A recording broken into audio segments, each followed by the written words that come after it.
Sebagai garda terdepan ketahanan pangan nasional, Bulog hadir untuk memastikan ketersediaan pangan yang cukup bagi seluruh negeri. Melalui sentra penggilingan padi, Bulog berperan strategis dalam mendukung kesejahteraan petani lokal dan mengolah hasil panen dengan efisiensi tinggi. Dengan proses yang terintegrasi, sentra penggilingan padi tidak hanya meningkatkan kualitas beras, tetapi juga memastikan distribusinya merata, serta menjaga stabilitas pangan di seluruh Indonesia. SPP sendiri singkatan dari Sentra Penggilingan Padi, di mana SPP adalah infrastruktur yang dimiliki Perum Bulog. Adapun fungsi utamanya dari SPP adalah untuk penyerapan dan untuk pengolahan gabah dan beras.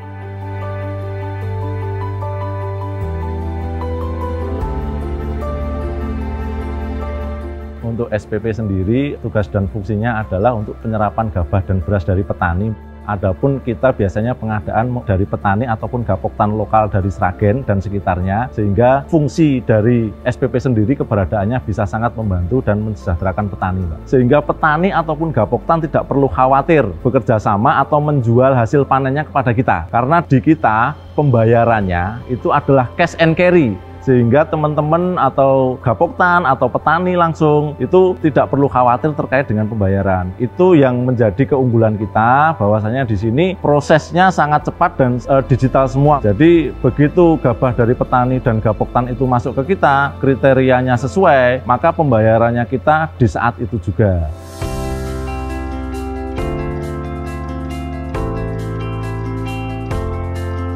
Untuk proses alurnya produksi beras dan gabah di SPP Sragen ini adalah untuk pertama kali petani atau gapoktan membawa gabah basahnya yang setelah dipanen dari sawah itu masuk ke SPP, dan biasanya di situ kita lakukan penimbangan di jembatan timbang kita untuk mengetahui berapa tonasenya atau berapa beratnya dari gabah tersebut yang akan dikirim ke sini, seperti itu. Setelah dilakukan penimbangan, langkah selanjutnya adalah kita dryer atau kita keringkan gabah basah tersebut sesuai dengan spesifikasi yang telah kita tentukan. Biasanya spesifikasi yang kita tentukan adalah kadar airnya tidaknya maksimal 14%. Setelah dilakukan drying atau pengeringan, maka kita dapatkan gabah kering giling. Setelah gabah kering giling kita dapatkan, kita bisa lakukan penyimpanan di silo, dan nanti kita bisa simpan di silo dengan kapasitas silo kita 1 unitnya 2000 ton. Dan kita memiliki 3 unit, sehingga total kapasitas untuk penyimpanan gabah kering giling kita adalah 6.000 ton.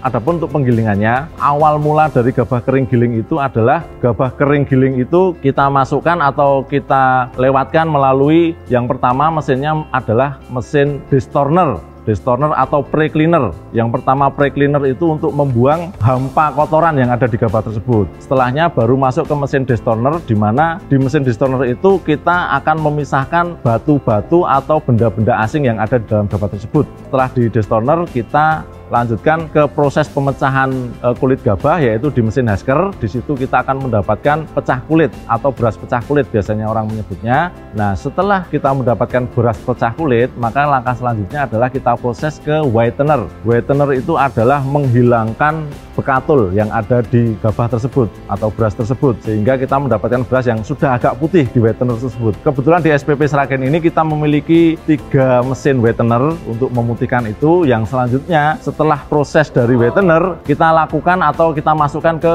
mesin polisher. Mesin polisher itu adalah mesin di mana beras tersebut akan menjadi lebih putih lagi untuk nanti siap dikonsumsi. Setelah ke mesin polisher, kita memiliki fasilitas juga namanya color sorter, yaitu untuk memisahkan beras yang warnanya misalnya kuning atau nanti masih ada keikut serta benda-benda asing, itu kita bisa keluarkan di color sorter tersebut. Setelahnya baru kita mixer dan kita sesuaikan dengan preferensi pasar. Misalnya preferensi pasar meminta beras premium atau beras kepala, kita bisa setting di situ. Dan terakhir kita packaging. Kita packagingnya juga menggunakan packaging otomatis. Kita di sini ada fasilitas packaging yang jahit, packaging yang sealer, ataupun packaging yang vakum. Karena memang untuk kebutuhan pasar kita juga sering dapat order beras yang harus divakum.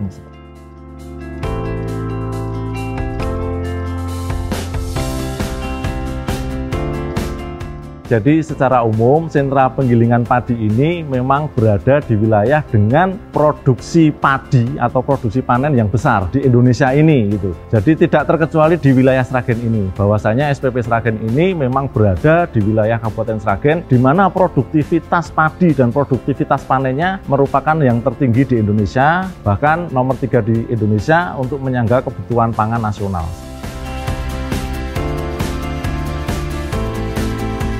Jadi harapan kami, keberadaan SPP Sragen ini bisa sangat berdampak positif bagi Gapoktan ataupun petani di wilayah Sragen dan sekitarnya. Komitmen kami memang dari negeri kembali lagi untuk negeri. Adapun maksudnya adalah dari petani itu sendiri nanti akan kembali ke petani dan akan memberikan manfaat yang lebih baik dan lebih besar untuk petani Indonesia.